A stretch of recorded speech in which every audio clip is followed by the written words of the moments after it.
காந்திஜியை உருவாக்குவதற்கு முன்னால் இந்த நாடு எப்படி இருந்தது அப்படின்னா வரலாறு என்ன சொல்லுது அப்படின்னா எல்லாரும் படித்தது தான். நாகர்களுடைய ஆட்சி கிட்டத்தட்ட ஒரு 700 ஆண்டு காலமாக இந்த மண்ணில் இந்தியா முழுக்க இருந்தது. இன்னைக்கு கீழடியில் நிறைய ஆதாரங்கள் நமக்கு கிடைக்குது. அந்த காலகட்டத்தில் தான் ஹரப்பா, மொஹஞ்சதாரோ, சிந்துவெளி, சமவெளி நாகரிகங்கள் எல்லாமே நமக்கு கிடைச்சது. அப்போ அப்படியான ஒரு ஆட்சி இந்த மண்ணில் நடந்துக்கிட்டு இருக்கு. அது ஒரு திராவிட மண், தமிழர் மண். அந்த ஆட்சி நடந்துக்கிட்டு இருக்கிற அந்த சூழல்ல தான் பார்ப்பனர்கள் இந்தியாவுக்குள்ள வந்து தமிழ்நாட்டுக்குள்ள வர்றாங்க. இந்த ஆட்சி, மன்னர்களுடைய ஆட்சி பூரா நடந்துகிட்டு இருக்கு. அப்போ பார்ப்பனர்கள் உள்ள வந்த பொழுது எப்படி வந்து இந்த மக்கள்கிட்ட அதிகாரம் செலுத்த முடியும், இந்த மக்களோட தான் மேம்பட்ட மனிதர் எப்படி காட்ட முடியும் அப்படின்லாம் தனிப்பட்ட மனிதர்கள்ட்ட போய் எந்த காலத்திலையும் பார்ப்பனர்கள் தங்களுடைய சித்தாந்தங்களை பூத்துனதே கிடையாது. இப்போ நம்ம பெரியார் இயக்கம் இருக்கு, 30 பேரை வச்சு ஒரு கூட்டம் போடுறோம். நம்ம பெரியார் நூலக வாசல் வட்டத்தினுடைய தலைவராக இருக்கக்கூடிய அம்மா வீரமர்த்தினி அம்மா அவர்கள், இது எத்தனாவதுமா? 2533. அப்போ இவ்வளவு 2533 நிகழ்ச்சிகளை 30 பேர் இருந்தாலும் 20 பேர் இருந்தாலும் 10 பேர் இருந்தாலும் சலிக்காம வேலையை முடிச்சுட்டு வீட்டில் இருந்து இங்கே வந்து கிளம்பி செயலாளர் வெங்கடேசன் ஐயா இந்த மாதிரி ஒவ்வொரு நிகழ்ச்சிகளையும் இன்னைக்கு பெரியார் திடல் நடக்குது, தமிழ்நாடு பூரா நடக்குது அப்படின்னு சொன்னா பெரியார் கருத்துக்களை பெரியார் சொன்னார்ல, ஒரே ஒரு மைசெட்டுக்காரன் முன்னாடி இருந்தாலும் நான் 1 மணி நேரம் பேசுவேன்னு சொன்னார்ல, அந்த மாதிரி யாருமே இல்லாட்டினாலும் நானே எழுதி நானே தொகுத்து நானே படிப்பேன்னு சொன்னார்ல. அப்ப அந்த அளவுல நம்மளுடைய கருத்துக்களை மக்கள்கிட்ட நேரடியாக போய் பேசி வளர்ந்த இயக்கம் இந்த இயக்கம். சொல்லுவாங்கல்ல, முடிதிருத்த நிலையத்திலையும் சலவை நிலையங்கள்லையும் வளர்ந்த இயக்கம். அந்த மாதிரி நம்ம வந்து கிட்டத்தட்ட 100 ஆண்டு காலமாக சிறுக தேனி போல சேர்த்து வச்சிருக்கிறோம் தமிழ்நாட்டில்.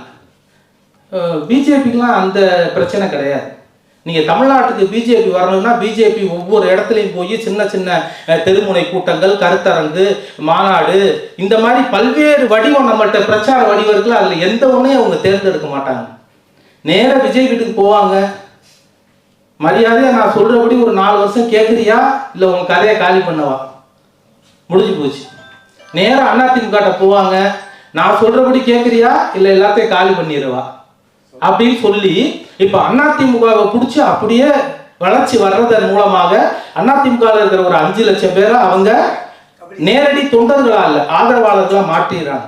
அவங்க ஆதரவாளர்களா மாற்ற பொழுது நம்மளுடைய திராவிட சித்தாந்தத்திற்கு அவங்க எல்லாருமே எதிர்ப்பாக மாறிடுறாங்க. அப்ப நமக்கு எதிராக அவங்க வந்து கருத்தியல் ரீதியாலாம் அவங்க வந்து பிஜேபியில் எந்த காலத்திலையும் எதுவும் செய்ய மாட்டாங்க. அப்படி இப்போ அதிமுக ஜெயலலிதா இருந்தபோது நல்ல வேலையா ஜெயலலிதா கடைசி வரைக்கும் அதுக்கு ஒப்புக்கொள்ளலை. நான் சொல்றபடி நீங்க கேட்கணும் அப்படின்னு பாஜக சொன்ன பொழுது ஜெயலலிதா கடைசி வரைக்கும் கேட்கல, காலி பண்ணிட்டாங்க.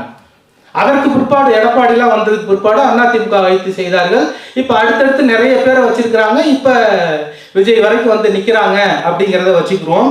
அந்த மாதிரி பார்த்தீங்கன்னா நீங்கள் வந்து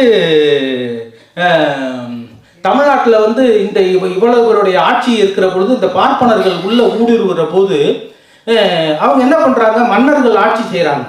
அந்த மன்னர்கள்ட்ட போய் நாங்கள் யாரு, எங்களுக்கு என்னென்ன வேதம் தெரியும், அதோடைய பவர் என்ன, அது ஒரு மனித வாழ்க்கையை எப்படி சீரழிக்கும், எப்படி சிறப்பாக்கும் அப்படின்னு சொல்லி அந்த நேரத்தில் ஒரு புரியாத ஒரு விஷயத்தை, உயிர் சம்பந்தப்பட்ட ஒரு விஷயத்தை, ஒரு கடவுள் ஒரு விஷயத்தை ஒரு மன்னர்கிட்ட புகுத்திட்டா அந்த மன்னர் வந்து நேரடியாக அந்த அவர் ஆட்சி செய்யக்கூடிய அந்த ஊரில் அதை நடைமுறைப்படுத்திட்டாருன்னா மக்கள் எல்லாருமே இப்படி வந்து அவங்க வந்து அப்படியே ஒரு ஆக்டோபஸ் மாதிரி அந்த மாதிரி ஒரு 10 மன்னர்களை பிடிச்சிங்கன்னா ஒட்டுமொத்த மக்களையும் அவங்க அப்படிதான் அவங்களுடைய ஆதிக்கம் வந்துச்சு. அப்படி தொடர்ந்து அவங்க வந்து நம்ம தமிழ்நாட்டுக்குள்ள அந்த மன்னர்கள்ட்ட இருந்து அவங்க வந்து வந்தாங்க.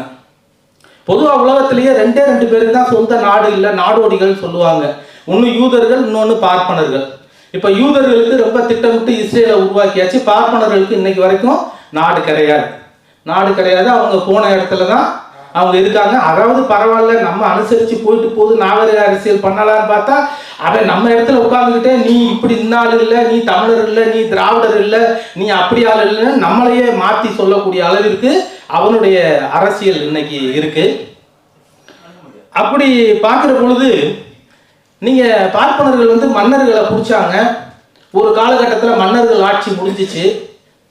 அந்த பார்ப்பனர்கள் செய்யக்கூடிய எல்லா விஷயத்தையும் எல்லாரும் கேட்டாலும் கூட அந்த காலத்தில் புத்தர் வந்து அது கடுமையாக எதிர்த்தாரு. புத்தரை சார்ந்தவர்கள் நிறைய எதிர்த்தாங்கன்னா அது அப்படியான ஒரு கால ஓட்டத்தில் வந்துக்கிட்டே இருக்கிற பொழுது கிட்டத்தட்ட ஒரு 700 ஆண்டு காலம் டாக்டர் அம்பேத்கர் கூட சொல்றாரு, 700 ஆண்டு காலம் தமிழ் நாகர்கள் ஆட்சி நடக்குது.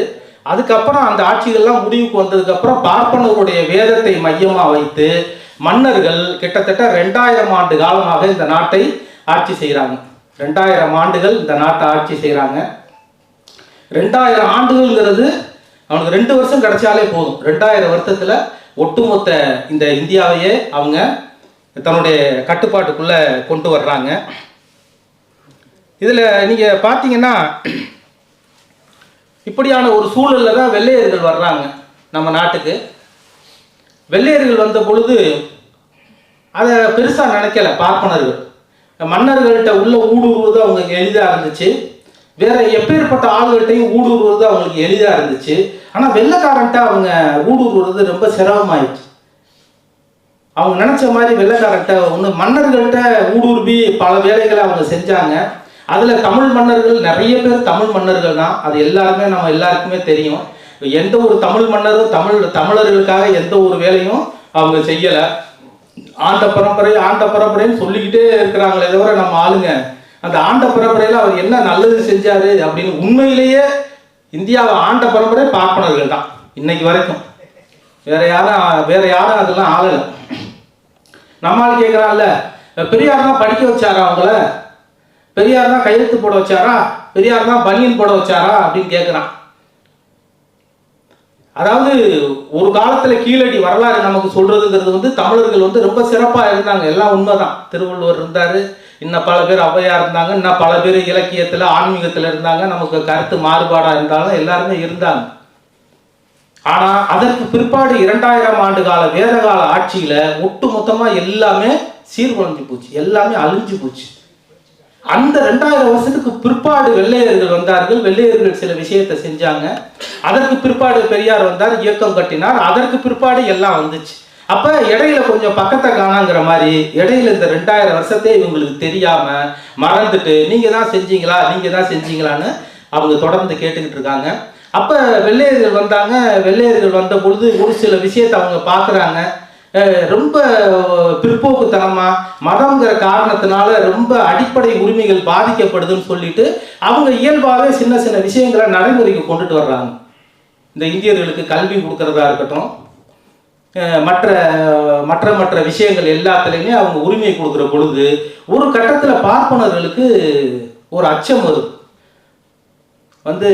வெள்ளையர்கள் இந்த மாதிரி முற்போக்கா இந்த மாதிரி சமூக சீர்திருத்தத்தோட சில விஷயங்களை அவங்க செய்கிறாங்க. அவங்க திட்டமிட்டு செய்யலை. இந்தியாவில் யாருமே அதுக்கு போராடவும் இல்லை. அவங்க இயல்பாக சாதாரணமாக செய்கிறாங்க. அப்போ தான் பார்ப்பனர்களுக்கு ஒரு அச்சம் வருது. ஆகா, இந்த வெள்ளையர்களை விட்டோம்னா பெரிய ஆபத்தாக போயிடும். நம்ம இந்து மதத்தில் நிறைய விஷயத்தில் இவங்க கை வைக்கிறாங்க. அப்போ நம்ம மற்ற மன்னர்களை நம்ம கையடக்கம் வச்சுக்கிட்ட மாதிரி இந்த வெள்ளையர்களை நம்ம ஒன்றும் பண்ண முடியாது, இந்த வெள்ளையர்கள் நமக்கு பெரிய ஆபத்தானவர்கள் அப்படின்னு சொல்லிட்டு அப்போதான் இந்த நாட்டுக்கு சுதந்திரம் வேண்டும் அப்படின்னு ஒரு விஷயத்த அறிவிக்கிறாங்க. உண்மையிலேயே அவங்களுடைய பொருள் என்ன அப்படின்னு கேட்டால், இந்த நாட்டு மக்களுக்கு சுதந்திரம் வேண்டும்ங்கிறது உண்மையான பொருள் கிடையாது. முதல்ல உனக்கிட்ட இருந்து சுதந்திரம் வாங்குறது தான் ரொம்ப ரொம்ப முக்கியமாக இருந்துச்சு. வெள்ளையர்கள் வர்றதுக்கு முன்னாடி பல்லாயிரம் ஆண்டு காலமாக நீ தான் இந்த நாட்டை சொல்லுவாங்கல்ல. ஒரு வீட்டில் ஒரு விருந்தாடி போயிருப்பாங்க, திடீர்னு இன்னொரு விருந்தாடி வந்துடுவார். இந்த முதல் விருந்தாடிக்கு அடுத்து கடைசி 2வது வந்தவரை பிடிக்காது. ஏன்னா அது நம்ம வந்த நேரத்தில் வந்துட்டாரு அப்படிங்கிற மாதிரி இவன் இந்த நாட்டு மக்களை அடிமையாக்கி சீரழிச்சு வச்சிருந்த நிலையில வெள்ளைக்காரன்கிட்ட இருந்து சுதந்திரம் வேணும் இந்த மக்களுக்கு அப்படின்னா உண்மையிலே சுதந்திரம் இல்லை.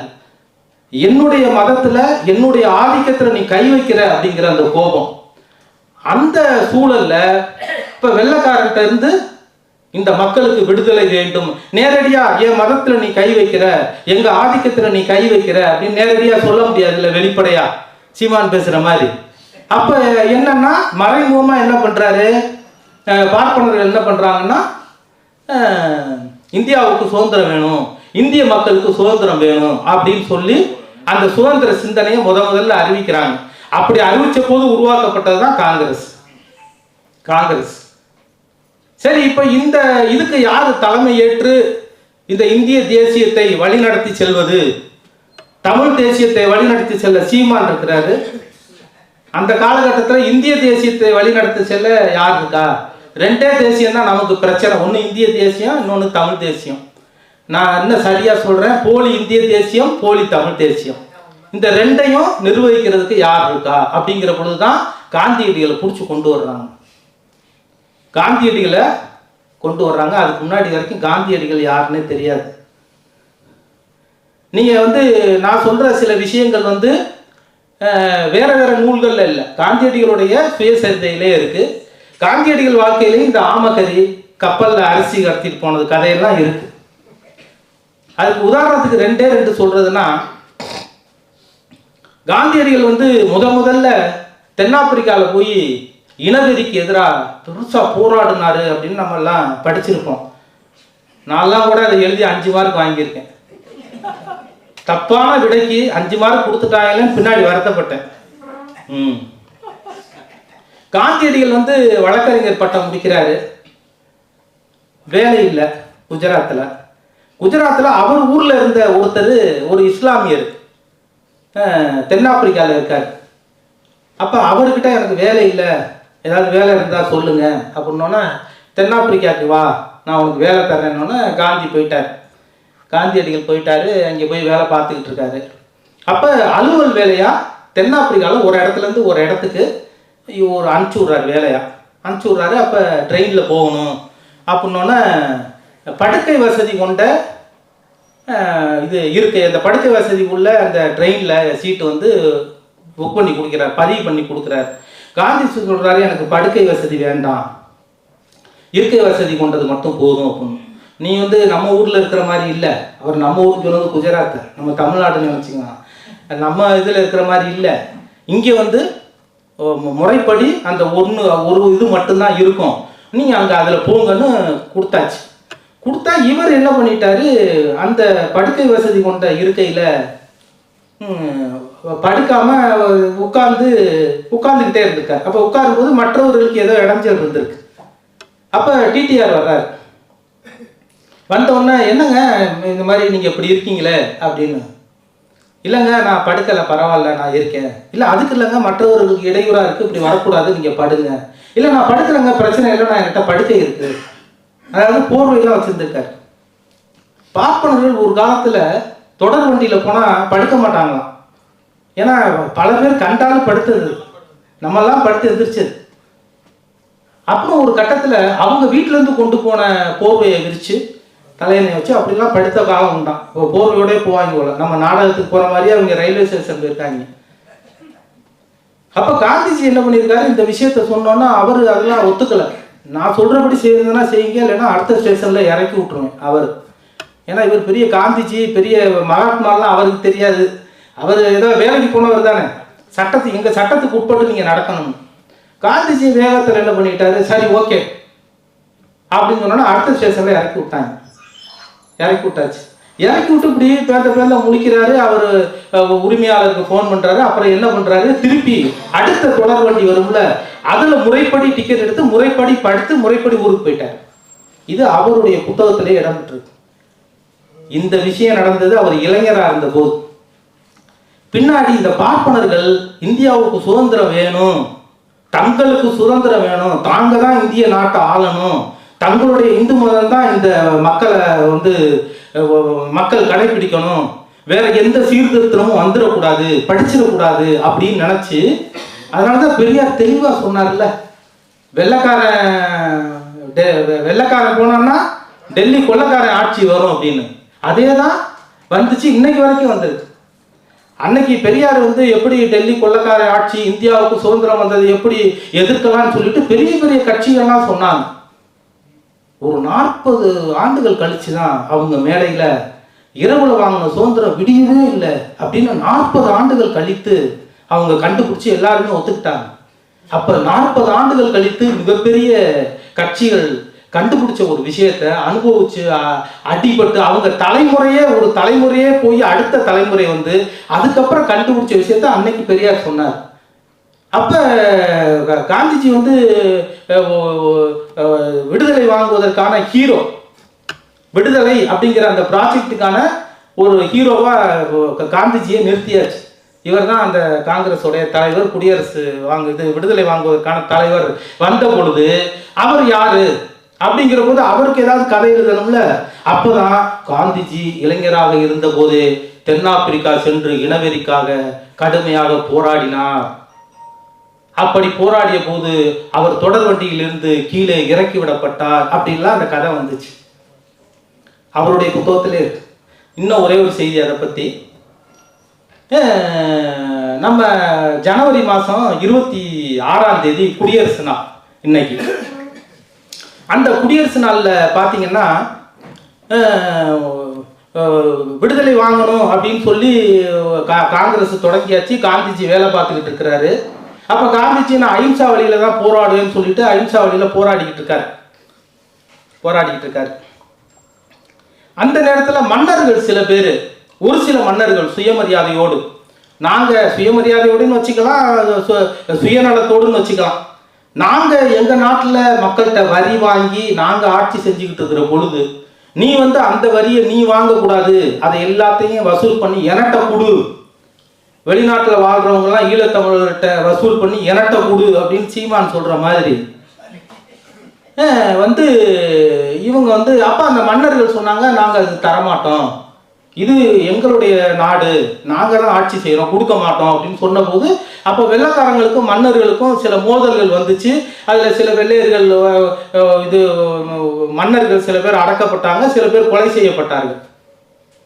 அதற்கு பிற்பாடு தான் காந்தியை ஒரு கட்சியினுடைய தலைவராகவும் ஒரு இந்த நாட்டுக்கான குடியரசு விடுதலை வாங்குவதற்காகவும் ஒரு நியமிக்கிற பொழுது இவர் சமாதான போக்களையும் இந்த அஹிம்சா போக்களையும் அவர் தொடர்ந்து செயல்பட்டுக்கிட்டே இருக்கிறாரு. அந்த காலகட்டத்தில் தான் வெள்ளையரில் ஒரு அதிகாரியை வந்து கொலை செய்யப்படுறார். அந்த கொலை செய்யப்படுற போது அந்த குற்றம் சாட்டப்பட்டவர்கள் யாருன்னு கேட்டிங்கன்னா பகத்சிங், சுகதேவ், அவரை ஒட்டிய ஒரு 2-3 பேர். அப்போ வந்த பொழுது இந்த வெள்ளையர்களால் பாதிக்கப்பட்ட இந்திய மக்கள் வந்து இந்த எதிராளி ஒரு வெள்ளைக்காரன் இறந்து போயிட்டான், அவர் கொலை பண்ணது வீரமிக்க இந்த மாதிரி போராளிகள் அப்படின்னு சொல்லிட்டு எல்லாருடைய கவனமும் அவங்க மேல போயிடுச்சு. யாரு மேல போயிடுச்சு? விஜய் மேல போயிடுச்சு, நடிகர் விஜய் மேல போயிடுச்சு எல்லாருடைய கவனமும். போன உடனே சீமானுக்கு கோபம் வந்துச்சு. யாருக்கு? காந்திஜிக்கு கோபம் வந்துருச்சு. என்னடா நம்ம தானடா தலைவர், நம்மளை தானடா சுதந்திர குடியரசு இது அது என்ன நம்ம காங்கிரஸுக்கு தலைவராக வச்சாங்க, வெள்ளைக்காரன்ட்ட இருந்து சுதந்திரத்தை வாங்குறதுக்கு நமக்கு தானே ரெப்ரசன்டேட்டிவ் கொடுத்துருக்குறாங்க ஈழம் வாங்குறதுக்கு. இப்போ வந்து திடீர்னு பார்த்தா அந்த 2 பேர் மேலே எல்லாருடைய கவனமும் போகுதுன்னு சொல்லிட்டு அப்போ இவர் என்ன பண்ணுறாரு, திருப்பி ஒரு கதை விடுறாரு.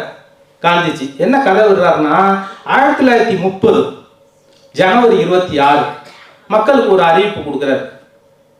1930 ஜனவரி 26 அன்று வெள்ளையர்கள்லாம் அவங்க வீட்டுக்கு போயிட்டாங்க, நம்ம குடியரசு வாங்கிட்டோம், நம்ம சுதந்திரமா இருக்கலாம் அப்படிங்கிற ஒரு பொருள்ல அது ஒரு நீண்ட அறிக்கை.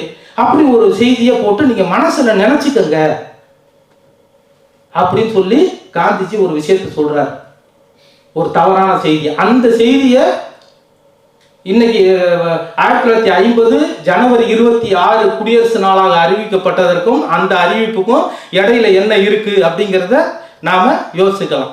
அப்ப அந்த அடிப்படையில் அவருடைய வாழ்க்கையில நிறைய முரண் தொடர்ந்து அவருடைய வாழ்க்கையில முரண் இருந்துச்சு. நீங்க வந்து முதலே சொன்ன மாதிரி இந்து மதத்தை பாதுகாப்பதற்கும் இந்து மதத்துல வந்து எந்த வகையிலையும் வீழ்ச்சி அடைஞ்சிடக்கூடாது வெள்ளையர்கள்னால அப்படின்னு சொல்லி தான் இந்த சுதந்திர போராட்டத்தையே அவங்க வந்து தொடங்கினது. அதுக்காக உருவாக்கப்பட்ட, இன்னும் சொல்லப்போனால் நான் முதலே சொன்ன மாதிரி போலி இந்திய தேசியம் அப்படின்னே கூட வச்சுக்கலாம். இன்னைக்கு வரைக்கும் இந்திய மக்களுக்கு இந்த சுதந்திரம் பயன்பட்டதா அப்படின்னு கேட்டா இல்லை. இந்த இந்திய சுதந்திரம் நம்ம தென் மாநிலங்களை விட்டுருவோம், தமிழ்நாடை விட்டுருவோம். தமிழ்நாடு வந்து அவங்களுக்கு எப்போ பார்த்தாலும் தமிழ்நாட்டில் புத்திசாலிகள் நிறைந்தவர்கள் இருக்காங்க, படிப்பாளிகள் நிறைய இருக்காங்க, எது சொன்னாலும் கேள்வி கேட்குறவங்க இருக்காங்க அப்படின்னு அவங்கள்ட்ட ஒரு விஷயம் அது இருக்கு. ரைட்டு, நீங்கள் அதுக்காக எந்த நிதி ஒதுக்கீடும் கொடுக்கல, எந்த வளர்ச்சியும் இன்னைக்கு வரைக்கும் செய்யலை. நீங்கள் போற்றி புகழக்கூடிய இந்தியை தாய்மொழியாக கொண்ட, ராமரை மட்டுமே கடவுளாக ஏற்றுக்கொண்ட, நீங்க சொல்லக்கூடிய எல்லாவற்றையும் பின்பற்றக்கூடிய அந்த மக்களுக்கு இந்த சுதந்திரம் பெற்றதுக்கு பிற்பாடு நீங்க செஞ்சது என்ன? இப்ப காந்திஜி வந்து அவர் இப்ப நான் இவ்வளவு நேரம் சொன்னதுங்கிறது ஒரு பகுதி, அவருக்கு இன்னொரு பகுதி இருக்கு, சிறப்பான பகுதி இருக்கு. டாக்டர் அம்பேத்கரும் தந்தை பெரியாரும் கடைசி வரைக்கும் காந்தியை ஒரே காரணத்திற்காக எதிர்த்தார்கள். காரணம் வந்து அவர் சனாதன கொள்கையை வந்து பின்பற்றுறதுனால. காந்தியோடைய வாழ்க்கை வரலாறு ரெண்டு வார்த்தையில முடிக்கிறதுனா, ஒன்று சனாதனம், ரெண்டாவது சமாதானம். முன் வாழ்க்கை வந்து சனாதனத்தோட வாழ்ந்தாரு, பின் வாழ்க்கை சமாதானம் போனாரு, கதையை முடிச்சிட்டாங்க. அதைத்தான் பெரியார் வந்து எச்சரிச்சார், நீங்க ரொம்ப கவனமா இருங்க, உங்க வார்த்தைகள்ல நீங்க கொஞ்சம் இப்போ நீங்கள் கொஞ்சம் கூடுதலாக கொஞ்சம் விஷயங்கள் பேசுகிற பொழுது நீங்கள் கவனமாக இருங்க, பார்ப்பனர்கள் ஆபத்தானவர்கள் அப்படின்னு. ஏன்னா மகாத்மாவுக்கு அதை கண்டுபிடிக்க தெரியல. மகாத்மா அப்படிங்கிறது பெரியார் சொன்னார்ல, மகாத்மா பட்டம் வந்து ஏதோ பெரிய இந்த உலகத்திலே கிடைக்காத பட்டம் மாதிரி மற்றவர்கள் நினச்சிக்கிட்டு இருக்காங்க மகாத்மா பட்டம்.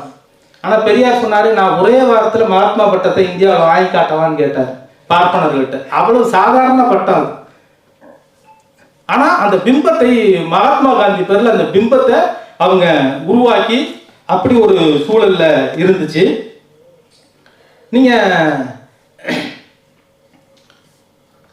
வாஜ்பாய் கவர்மெண்ட்ல ஜோஷி, நம்ம இவர் முரளி மனோகர் ஜோஷி, அவர் வந்து ஒரு நாடாளுமன்றத்தில் ஒரு விவாதம் வர்ற பொழுது, ஒரு பேச்சு வர்ற பொழுது, பூர்வகுடி மக்கள் அப்படிங்கிற வார்த்தை வந்து எங்களுக்கு உடன்பாடு இல்லை அப்படின்னு சொல்லி சொன்னார். பூர்வகுடி மக்கள், பழங்குடி மக்கள் அப்படிங்கிறதுல உடன்பாடு இல்லை.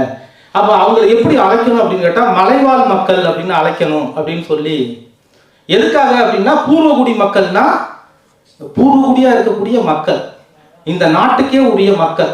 ஆனால் அவங்களுடைய திட்டம் என்னன்னா, அதை ஒட்டுமொத்தமாக மாற்றி இதை இந்துக்கள் நாடு, பார்ப்பனர்கள் நாடு அப்படின்னு மாற்றணும் அப்படிங்கிறதுல ஒவ்வொரு சின்ன சின்ன விஷயத்துலையும் அவங்களுடைய குறிக்கோள் இருந்துச்சு.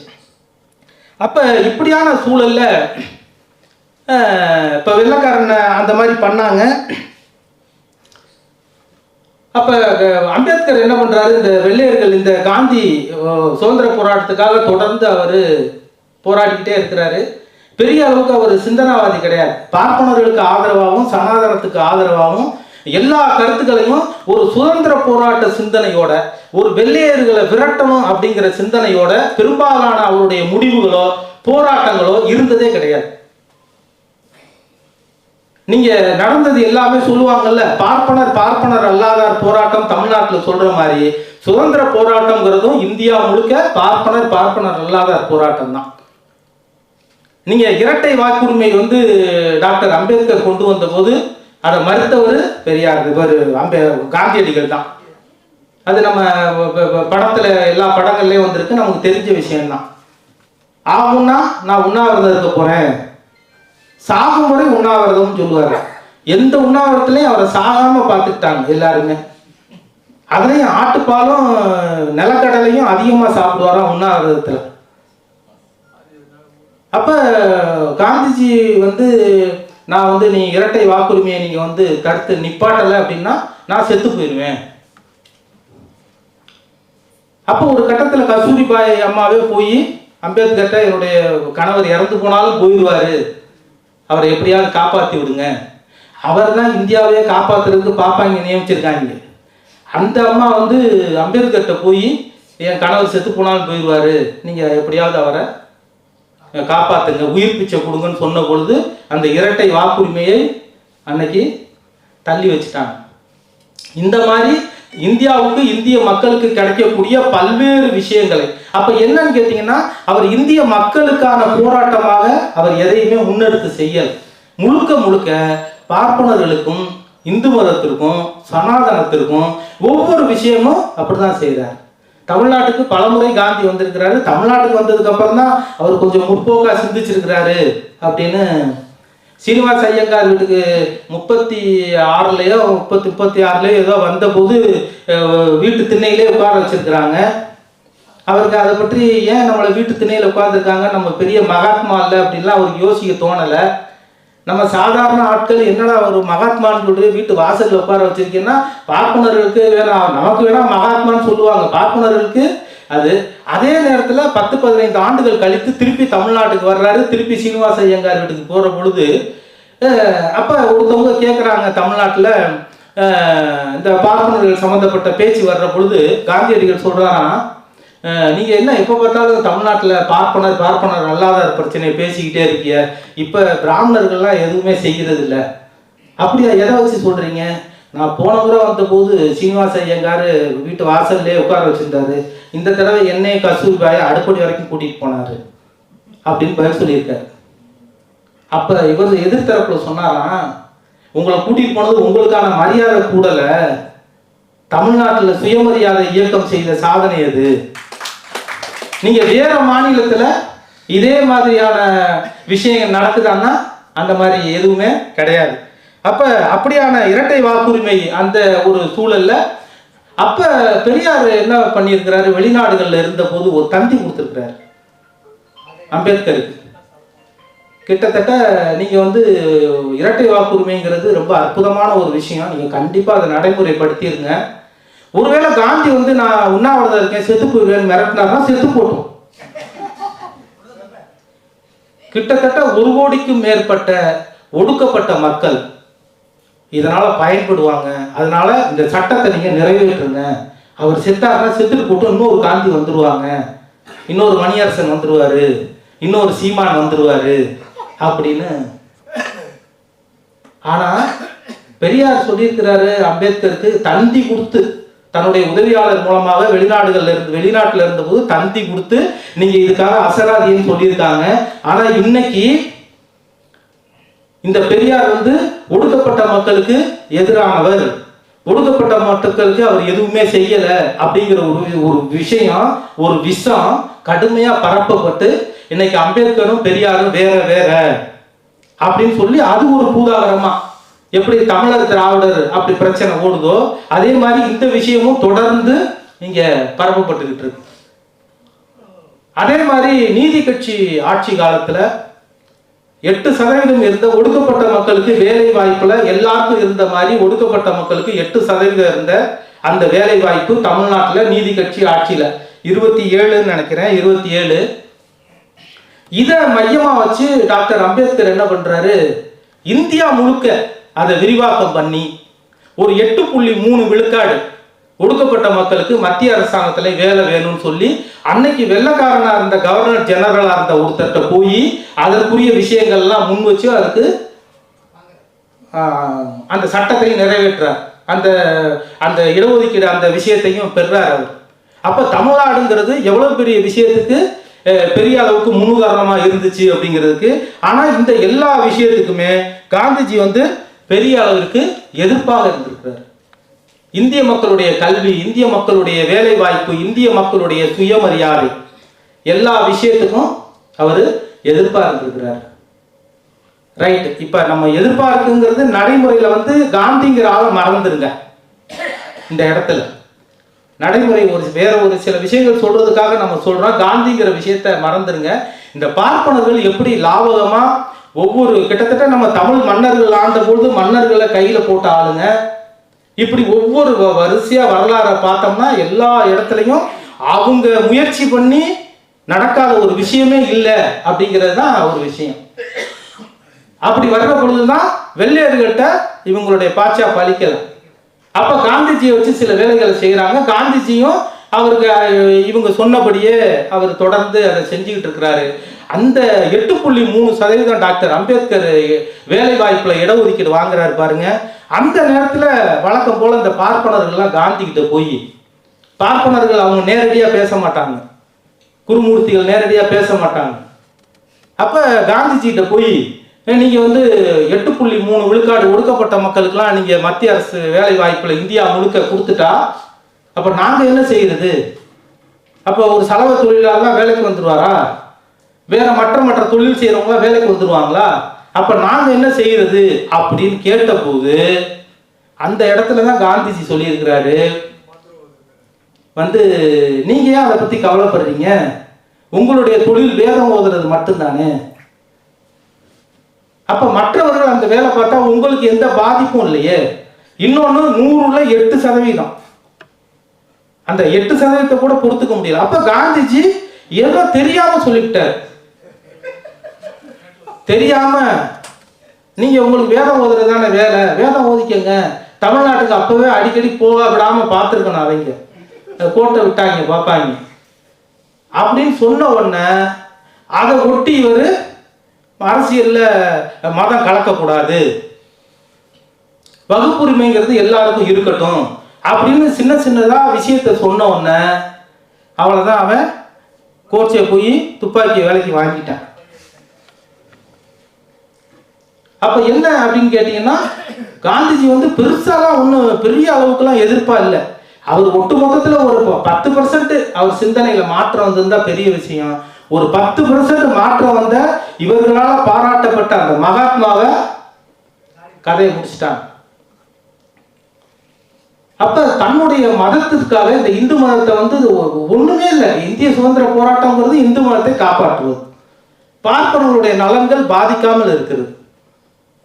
முதல்ல சொன்ன மாதிரி போலி இந்திய தேசியத்துக்கு காந்திஜியை தலைவராக வச்ச மாதிரி நம்ம போலி தமிழ் தேசியத்துக்கு மாப்போசி ஆரம்பிச்சு இன்னைக்கு சீமான் வரைக்கும். இன்னைக்கு சீமான், நாளைக்கு இன்னொரு ஆள் வரலாம். இன்னொரு ஆள் வந்துட்டார் பரணையூர்ல. அவர் தமிழ் தேசியம்ங்கிற பேர்வையில் வரல, இது ஆக்டிங் ஆக்ஷன் கிங்கு வந்திருக்கிறார், சினிமா பாணியில் வந்திருக்கிறார். மாப்போசி வரலாறுலாம் படித்தா நல்ல வேலை படிக்காதீங்க, ப்ரெஷர் வந்துடும். வயசானவும் படிக்காதீங்க, ப்ரெஷர் வந்துடும். பெரியார் வந்து இந்தி எழுத்துக்களை அழிக்கணும்னு தார் பூசி அழிச்சா இந்த ஆள் பின்னாடியே போய் மண்ணெண்ணெய் எடுத்துட்டு போய் தார் அடிச்சுட்டு வந்துருக்கிறார். தமிழ் புத்தாண்டு தை புத்தாண்டு தான் நம்ம சொன்னோம்னா நம்மெல்லாம் திராவிடர்கள், தமிழன் இல்லை. நம்ம தமிழன் இல்லை, நம்ம வந்து இந்தியை ஒழிக்கணும்னு சொன்னோம், நம்ம திராவிடர்கள். இது தை புத்தாண்டு அப்படின்னு சொன்னா இந்த ஆள் இல்லை, அதெல்லாம் சித்திரை தான் தை புத்தாண்டு. இவர் இந்த 14 மொழி ஆட்சி மொழியா வரணும், மத்திய ஆட்சியில 14 மொழிகள் வரணும்னு சொன்ன போது அதெல்லாம் வரக்கூடாது அப்படின்னு சொன்னவர் மாப்போசி. நீங்க அவ்வளவு ஒரு கொஞ்சம் கூட யோசனை இல்லாம இடத்த மட்டும் விலைக்கு வாங்கி பக்கத்துல உட்கார்ந்துக்கிட்டு கொஞ்சம் கூட அவருடைய வாழ்க்கை வரலாறுலாம் படிச்சோம்னா அவ்வளவு ஒரு மோசமா அப்படி ஒரு மாப்போசி. அதே மாதிரி அதற்கு அடுத்து நிறைய அப்படியே வந்தாங்க. இன்னைக்கு மணியரசன் வந்தாரு, இன்னைக்கு சீமான் வந்திருக்கிறாரு. இப்ப சீமான் வந்திருக்கிறாரு, நிறைய செய்திகளை சொல்றாரு, நிறைய குழப்புறாரு, எல்லாம் பண்றாரு, எல்லாம் சரி. அவர் பேசுறது பூரா தவறான செய்திகள் எல்லாம்னாலும் கூட நான் என்ன தனிப்பட்ட முறையில் நான் என்ன யோசிக்கிறேன் அப்படின்னு கேட்டீங்கன்னா, எப்போதுமே இந்த மாதிரி ஆட்களுக்கு வந்து இப்ப சீமான் என்னைக்கு கட்சி தொடங்கி வாடகைக்கு கட்சி பெயர் வாங்கி அது கூட சோம்பேறி பாருங்க. சொந்தமாக கட்சிக்கு ஒரு பேர் வாங்குறது, கொடிவா செய்யறது கூட அவர் யோசிக்கல. அவருக்கு ஒரு டிசைனராக கிடைக்கல கொடி செய்யறதுக்கு. அதை ஓசியில வாங்கி அவரு ஆட்சி. அவர்களுடைய நோக்கம் என்ன தெரியுமா? வந்து தன்னுடைய தமிழ்நாடு முழுக்க இருக்கக்கூடிய நாம் தமிழர் கட்சியில் இருக்கக்கூடியவங்க யாராவது 10 பேரை கவுன்சிலர் ஆக்கிடும், அல்லது தான் சீமான கவுன்சிலர் ஆகிடணுங்கிற அந்த ஒரு சின்ன சிந்தனை கூட அவருக்கெல்லாம் அன்னையிலேருந்தே முதல் நாள்ல இருந்தே கிடையாது. கவுன்சிலர் ஆகணுங்கிற எண்ணமே இல்லாத போது எம்எல்ஏ எப்படி ஆவாங்க, சிஎம் எப்படி ஆவாங்க? அவங்களுக்கு அந்த எண்ணமே கிடையாது. அவங்களுக்கு தேவை எத்தனை வருஷம் கான்ட்ராக்ட், குருமூர்த்தியோட நாக்பூரோட எத்தனை வருஷம் கான்ட்ராக்ட், எவ்வளவு ரூபா, அவ்வளவுதான் விஷயம். நீ பேசுறபடி பேசிக்கிட்டே இரு, இடையில நாங்க தேவையான போது நாங்க சில விஷயங்களை சொல்றோம், அதை நீ தொடர்ந்து பேசு. இதுதான் அவங்களுடைய டார்கெட். மற்றபடி அவருக்கு எந்த ஒரு இலக்கும் கிடையாது. மற்றபடி வெளிநாடுகள்ல இருந்து நீ என்ன வேணாலும் பணம் வாங்கிக்க, என்ன வேணாலும் செஞ்சுக்க, அமலாக்கத்துறை அந்த துறை எந்த துறையும் உன்னை ஒன்றும் பண்ணாது. நீ எங்களுக்கு அடிமையா இருக்கிற வரைக்கும் உங்களுக்கு எந்த பாதிப்பும் இருக்காது. இதுதான் அவருடைய நோக்கம். சரி, ரைட்டு. பார்ப்பனர்கள் அவங்க நோக்கத்தை சொல்லிட்டாங்க. சீமான் அவருடைய நோக்கத்தை சொல்றாரு. இது நடந்துகிட்டே இருக்கு. 10 வருஷம் ஆகுது, 15 வருஷம் ஆகுது. இப்ப நமக்கு என்ன பாதிப்பு? பார்ப்பனர்கள் காலம் பூரா காந்திஜியை தொடங்கி வச்ச மாதிரி தொடர்ந்து பல்வேறு ஆட்களை ஒவ்வொரு காலகட்டத்துக்கும் ஒவ்வொரு மாநிலத்துக்கும் உருவாக்கிக்கிட்டே இருக்கிறாங்க. அப்ப நமக்கு என்ன பாதிப்புனா, சீமான் நமக்கு கவனத்துல இல்லை. சீமான் ஒரு மனிதரே இல்லை. அந்த பொண்ணு சீமான் முகத்தை அப்படியே சுருக்குது. அதுதான் தமிழ்நாட்டுடைய சுயமரியாதை. அப்ப நமக்கு என்ன பிரச்சனைனா, சீமானால சீரழிக்கப்பட்ட மது போதையினால அல்லது மற்ற பல்வேறு போதைகள்னால சீரழிக்கப்பட்ட மனிதர்கள் இருக்காங்களே, இளைஞர்கள் இருக்காங்களே, அதுக்கு கொஞ்சமும் குறைவு இல்லாம அதை விட அதிகமா அவனாவது ஒரு போதையில சிக்கினவன் அவன் மட்டும் சிக்கி செத்து போயிடுவான், முடிஞ்சு போச்சு. அவன் புள்ள அப்படி வருவான்னு தெரியாது. இவன் தான் புள்ளையும் சேர்த்து தான் குடும்பத்தையும் சேர்த்து உருவாக்குற பேராபத்து இருக்கு. அப்ப சீமானால கிட்டத்தட்ட குறைஞ்சது ஒரு உத்தேசமா ஒரு 5 லட்சம் தமிழர்கள் தமிழ்நாட்டுல சீரழிஞ்சு போயிட்டா அது எவ்வளவு பெரிய இழப்பு. அடுத்த தலைமுறைன்னு சொல்றோமே, சீமான மறந்துடும், சீமான உருவாக்குற பார்ப்பனர்களை மறந்துடும். இவன் பேசுறத நம்பி அந்த 5 லட்சம் பேர், அந்த 5 லட்சம் பேரும் நம்ம பேசுறத கேட்க மாட்டான். அவன் மனசுல போய் இவன் பதிஞ்சு வச்சிருக்கான் பல விஷயத்த. அப்ப அடுத்த நாள்ல இருந்து நமக்கு எதிர்ப்பா மாறிடுறான். இப்ப நம்ம முதல்ல சொன்னோம்ல, இப்ப பிஜேபி இருக்கு, தமிழ்நாட்டுக்குள்ள வந்து காலை வைக்கணும்னு நினைச்சா ஒவ்வொரு இடத்தையும் தன்னுடைய கருத்துக்களை பிரச்சாரம் பண்ணிலாம் வைக்க மாட்டாங்க. நேரம் அதிமுகவோட வருவாங்க. 2 பேரும் கூட்டாளி மாதிரி சும்மாவது கையில தோல் போட்டு 2 பேரும் கூட்டாளி மாதிரி பழகிடுவாங்க. 1 மாசம் ஆனோடனே அதிமுக காரன் பூரா பிஜேபி மைண்டுக்கு போயிடுவோம். திராவிட இயக்கத்தை எதிர்க்கிறதுல அதிமுக காரன் பிஜேபி கார ஒரு 50,000 பேர் இருந்தான்னா இந்த அதிமுக கார ஒரு 50 லட்சம் பேர் சேர்ந்துடும். இப்ப அடுத்து சீமான் வந்துட்டாரா? இப்ப சீமானை உருவாக்கிட்டாங்க. சீமானால ஒரு 5 லட்சம் பேர் நேரடியா சீரழிஞ்சிட்டாங்க. இந்த 5 லட்சம் பேர் நேரடியா தெரிஞ்சது. மறைமுகமா என்ன? சீமான் வந்து ஜாதியை ஆதரிக்கிறாரு, சீமான் மறைமுகமா மதத்தை ஆதரிக்கிறாரு. அப்ப ஜாதி வெறியில ஏற்கனவே ஜாதி வெறியில இருக்கிறவங்க, ஜாதி உணர்வுல இருக்கிறவங்க, அமைப்புல இருக்கிறவங்க, மதத்துல இருக்கிறவங்க, இவங்க எல்லாரும் ஆட்டோமேட்டிக்கா ஆதரவா மாறிடுவாங்க. அப்ப சீமானால உள்ளவங்க 5 லட்சம் பேர், இதுல ஒரு 2 லட்சம் பேர் ஏற்கனவே அதிமுகவோட கை கோர்த்து இவரும் என்னுடைய நண்பர் தான் அப்படின்னு காட்டிக்கிட்டாங்கல்ல அந்த அதிமுக. இப்ப இவங்க எல்லாரும் சேர்ற பொழுது கிட்டத்தட்ட ஒரு 30-40 லட்சம் பேர் அந்த சிந்தனையால பாதிக்கப்பட்டிருக்காங்க அப்படிங்கிறது மறுபக்கம் நமக்கு எதிரான நிலையில போய் நிக்கிறாங்க. நம்மகிட்ட எந்த விவாதமும் அவங்க வச்சுக்கல, நம்மளால அவங்க எந்த பாதிப்பையும் அடையல. சில பேருக்கு சில பிரச்சனை இருக்கும், விவாதம் வரும், மற்ற விஷயம் இருக்கும், அவங்க ஒரு முடிவு எடுப்பாங்க. இவங்கெல்லாம் ஃப்ரெஷ்ஷா. அப்ப அவங்களுடைய நோக்கம் வந்து இன்னொன்னு, சீமான்கிற ஒரு ஆளை ஒரு குருமூர்த்திக்கோ அல்லது மற்றவர்களுக்கோ இவரை பெரிய ஆள் ஆக்கணும், இவரை தமிழ்நாட்டில் முதலமைச்சர் ஆக்கணும் அப்படிங்கிற நோக்கம் இருக்குமா? என்னைக்காவது?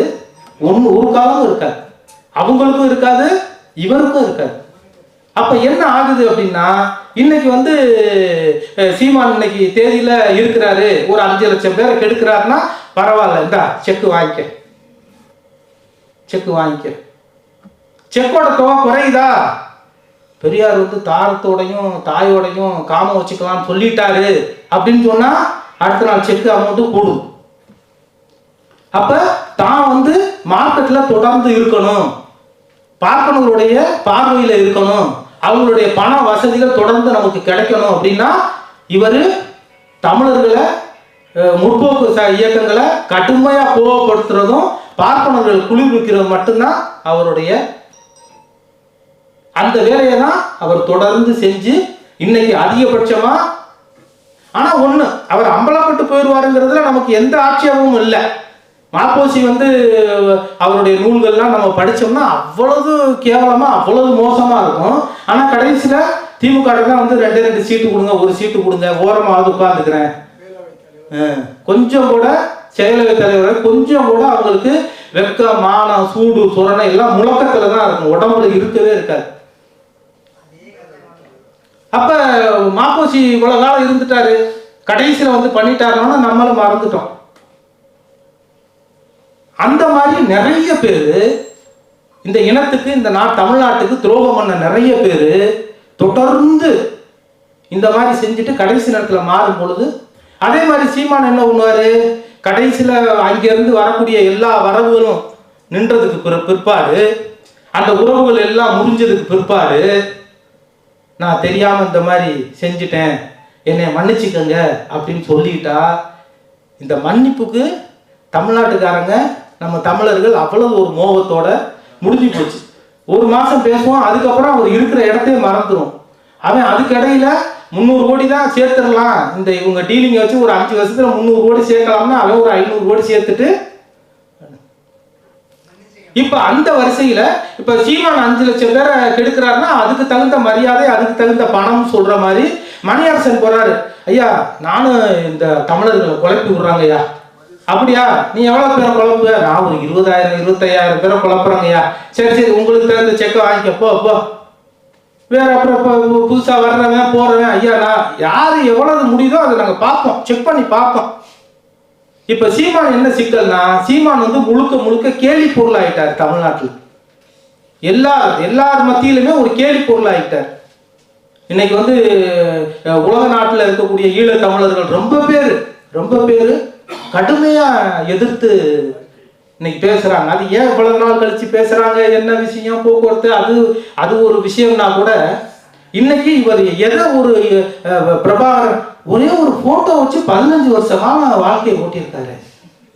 ஒரு போட்டோ ஸ்டுடியோ வச்சிருக்கணும் கூட இந்த யோசனை வந்திருக்காரு. ஒரு போட்டோ வச்சு ஓட்டியிருக்கிறாருன்னா நம்ம பார்த்தா அது எப்படி, அது என்னன்னா நம்ம என்ன நினைக்கிறோம்னா, தொடக்க காலத்துல இப்ப விஜய் வந்திருக்கிறாரு, விஜய் என்ன பண்ணுவாரு, இதை செய்வாரு, அதை பண்ணுவாரு, இப்படியே நம்ம நினைச்சுக்கிட்டே இருப்போம். தொடர்ந்து பண்ணினார்னா ஒரு 10 வருஷம் கழிச்சு அதோடைய பேராபத்து தெரிகிற போது, அந்த மாதிரி தொடர்ந்து இவங்களுடைய இந்த மாதிரி வச்சு இப்ப இன்னைக்கு கேலி பொருளாயிட்டாரு சீமானு. இப்ப இன்னைக்கு 5 லட்சம் பேரை கெடுக்கிறதுங்கிறது 4 லட்சம் ஆகி 3 லட்சம் ஆகி 2 லட்சம் ஆகி போச்சு. இன்னைக்கு ஒன்றும் கதைக்கு ஆகாது. அவன் பார்த்தான் ஒரு 25 லட்சம் பேரை ஒரே நேரத்தில் கெடுக்கிறதுக்கு யாரா இருக்கா தமிழ்நாட்டில் பாடுறா அப்படின்னு பார்த்தா விஜய் கண்ணில் பட்டிருக்கான். விஜய் வந்தவொடனே என்ன சொல்றாரு, நான் ஊழலை ஒழிக்க போகிறேன், அதுவும் தமிழ்நாட்டில் ஊழலை ஒழிக்க போகிறேன், அதுவும் திமுகவின் ஊழலை ஒழிக்க போகிறேன். இவங்களுக்கு ஊழல் இந்தியாவில் எந்த ஊழலும் இல்லை, திமுக ஊழலை நான் ஒழிக்க போகிறது. எல்லாரும் வரிசையா ஊழலை ஒழிக்கிறது தான். நீனே ஏதோ கடுமையா ஊழல் பண்ணிட்டு தான் அவத்தை மாட்டிட்டு முடிக்கிற.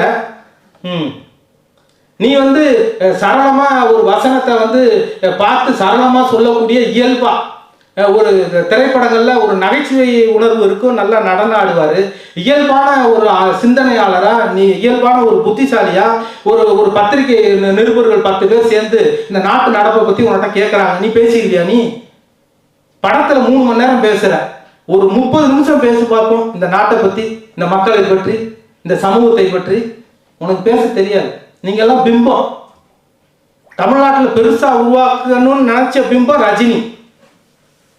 அந்த ரஜினி கடைசி வரைக்கும் என்ன நடந்துச்சுன்னே தெரியாம அவரும் உருவாக்கப்பட்ட பிம்பம்.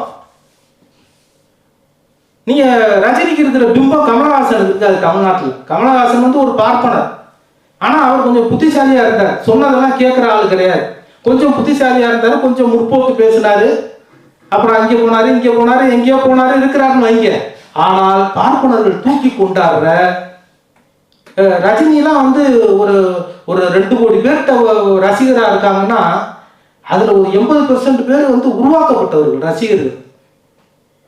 ரஜினியுடைய அவருடைய சினிமா வாழ்க்கை மற்ற வாழ்க்கையெல்லாம் இருக்கட்டும், அவருக்கும் சமூகத்துக்குமான ஒரு விஷயத்த சொல்.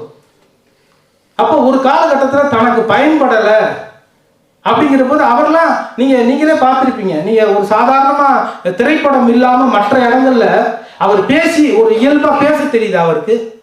இன்னைக்கு வந்திருக்கக்கூடிய அவர்கள் திரைத்துறையில பேசுறதா இருக்கட்டும், அவர் காலங்காலமா இருக்கிறாரு.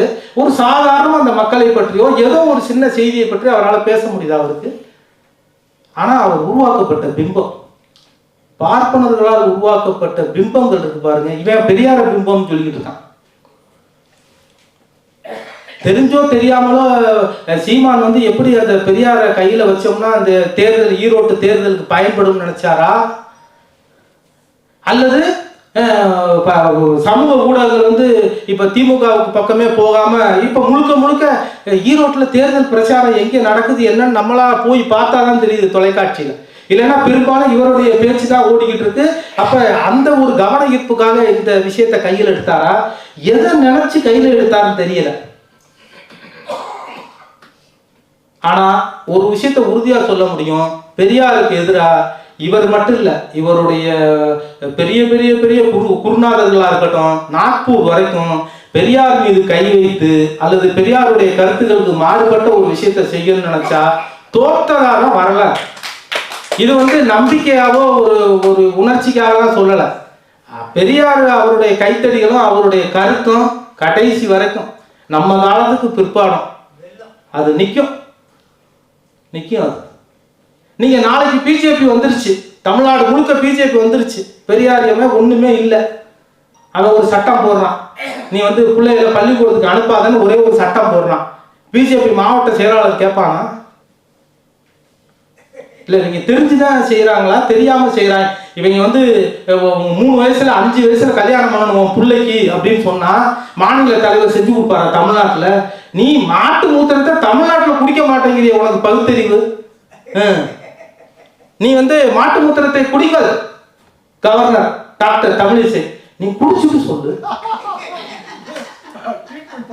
இந்த திரைப்பட நடிகர்கள் அவங்க எல்லாம் கொக்கோ கோலா குடிகள் குடிச்சுட்டு சொல்றான், சவனா குடியுங்கள் குடிச்சிட்டு சொல்ற, மாட்டு மூத்திரத்தை குடிச்சிட்டு சொல்லு. நீ குடிக்க மாட்ட, அடுத்தவனை குடிங்கன்னு சொன்னா அதான் மற்ற மாநிலங்கள்ல குடிக்கிறத எடுத்து காட்டுறாங்க. தமிழ்நாட்டுல பிஜேபி RSS எந்த எவ்வளவு பெரிய முற்போக்கா இருந்தா கூட யாரும் குடிக்க மாட்டாங்க. அப்ப அப்படிப்பட்ட ஒரு சூழ்நிலை தான் இன்னைக்கு இந்தியா முழுக்க தமிழ்நாடு முழுக்க இருக்கு. அப்படிப்பட்ட காந்திஜி பிற்காலத்துல மனது மாறி அல்லது சிந்தனை தெளிவா வந்து எல்லாருமே அம்மா கூட இன்னைக்கு ஒரு பாட்டு ஒன்று பாடிய நிகழ்ச்சியை ஆரம்பிக்கல அப்படின்னாங்க. ஒவ்வொரு நிகழ்ச்சியில பாடுறதுக்கு இப்ப காந்திஜி இறந்த அன்னைக்கு என்னத்தை பாடுறதுன்னு தெரியல. அந்த இன்னொரு அவர் பாட்டு கூட என்ன, ரகுபதி ராகவ ராஜாராம் பதித பாவன சீதாராம். இது வந்து கிருஷ்ணனை சீதையை பற்றி பாடினா கூட இவன் நம்ம ரசிக்க வைக்கிற மாதிரி பண்ணிவிட்டா. வெங்கடேசையா அப்படி தாளம் போடுறது கையெல்லாம் எடுக்கிறாங்க. இந்த பக்தியை பயன்படுத்தி இவன் பண்ணின சேட்டை இவங்க அந்த மாதிரி ரொம்ப உருக்கமா பாடி அவர் அதோட அதை காலி பண்ணிட்டாங்கன்னு வைங்க. அப்ப இப்ப காந்திஜி அப்படிங்கிறது வந்து நம்ம பெரியார் சொன்னாரு, மகாத்மா நாடுன்னு பேர் வைக்கணும்னு சொன்னார். ஏன்னா அவர் பல விஷயங்கள்ல அறியாமையா செஞ்சாரு. பிற்பாடு அவருடைய உழைப்புங்கிறதுலாம் அதுக்குள்ள மரியாதையெல்லாம் உண்டு. நான் இவ்வளவு நேரம் பேசுனது காந்தி அப்படிங்கிற ஒரு மனிதர் இல்லை, காந்திக்கு பின்னாடி அவரை இயக்கிய அந்த சக்தி, அந்த பார்ப்பனியம் எவ்வளவு வலிமையானது. அது இந்தியாவா இருந்தாலும் தமிழ்நாடா இருந்தாலும் ஒவ்வொரு சின்ன சின்ன விஷயத்திலையும் எவ்வளவு வலிமையா இருக்கு, எப்படி ஆட்களை தேர்ந்தெடுத்து அப்படி பண்றாங்க அப்படிங்கிறதுக்காக தான் அந்த காந்திஜியோட இது நம்ம சுட்டி காட்டப்பட்டது. இந்த காந்திஜி நினைவு நாளில் இன்னைக்கு பெரியார் வந்து பிற்பாடு காந்தி ஒழிக்க வேண்டிய 4 விஷயத்துல காந்தியும் சேர்த்து தான் சொன்னார். அப்புறம் இறந்ததுக்கு பிற்பாடு காந்தி நாடுன்னு சொன்னாலும் கூட இன்னைக்கு முற்போக்கு சமூகங்கள் நிறைய பேர், கம்யூனிஸ்ட் இயக்கங்களா இருக்கட்டும், எல்லாருமே காந்தியை வந்து நிறைய அளவுக்கான போற்றி காந்திஜியோடைய சிறப்பு அம்சங்களை நாடு முழுக்க பேசுறாங்க. என்ன காரணம்னா அதற்கான சூழல். அவன் வந்து பிஜேபிக்காரன் RSS காரனும் தேவைப்பட்டா காந்தியை பயன்படுத்திக்கிறான். இன்னும் சொல்லப்போனா இவர் நம்ம அந்த மாப்போசி இருக்காரு, காந்திஜியை தலைவர்னு ஒரு காலத்துல சொல்லிட்டு கடைசி சவர்க்கார் இறந்தபோது காவிய வீரன் சவர்க்காரா என்னமோ ஒரு இது போட்டு ஒரு இரங்கல் அஞ்சலி எழுதியிருக்கிறார். யார் அப்பவே அந்த வார்த்தை மறந்துருக்கு. அப்ப அப்படிப்பட்ட ஒரு சூழல்லாம் அவங்க அந்த மாதிரி தேவைக்கு பயன்படுத்திக்கக்கூடிய சூழல்ல நமக்கு வந்து ஒரு நாட்டுக்கு பயன்படலையே, இவரும் தேவையில்லாம பார்ப்பனியத்துக்கு இந்த மாதிரி அழிஞ்சு போறாரே அப்படிங்கிற அந்த கண்ணோட்டத்துல நல்ல எண்ணத்துல தான் பெரியார் தமிழ்நாடு அவரை பார்த்துச்சு. ஒரு காந்திஜியுடைய வாழ்க்கை வரலாறு சுதந்திர போராட்டத்துல தமிழ்நாட்டுல வந்த மாதிரி புத்தகங்கள் வேற எங்கேயும் வந்திருக்குமான்னு தெரியாது. அந்த அளவுக்கு ஒவ்வொரு சின்ன சின்ன விஷயத்தையும் தமிழ்நாடு மிகச்சிறந்த அளவுக்கு ஒரு நுணுக்கத்தோடு ஒரு பகுத்தறிவோடு ஒன்னையும் சீர்தூக்கி பார்க்கறதுனால தான் இவங்க சொல்றாங்கல்ல, வந்து உங்களை திசை திருப்புறதுக்காக தான் பெரியார் இப்படி சீமான் பேசுறாரு அல்லது அந்த விஷயம் இந்த விஷயம்லாம் சொல்லுவாங்க. எல்லாமே உண்மைதான். ஒரு விஷயம் ரொம்ப அதிகமாக வர்ற பொழுது நம்ம எல்லாரும் அதுக்கு கவனம் செலுத்துவோம், அதுக்கு வந்து நம்ம பதில் சொல்லுவோம், எல்லாமே செய்வோம். ஆனால் அந்த விஷயம் முடிச்ச உடனே நேரம் நம்ம அக்கறாரத்துக்கு போயிடுவோம். இவன் நினச்சிக்கிட்டு இருப்பான் நம்மளை ஓட்டி விட்டு அப்படியே பனையூர் பக்கம் அனுப்பிச்சிடலான்னு பார்ப்பான். அது ஒரு காலம் நடக்காது. நம்ம எப்போதுமே கருத்துல அதுல கண்ணா இருக்கும். எல்லா மதமும் ஒன்றுன்னு சொன்ன ஒரே காரணத்துக்காக சுடப்பட்ட காந்தியடிகளுக்கு நம்மளுடைய வீர வணக்கம்.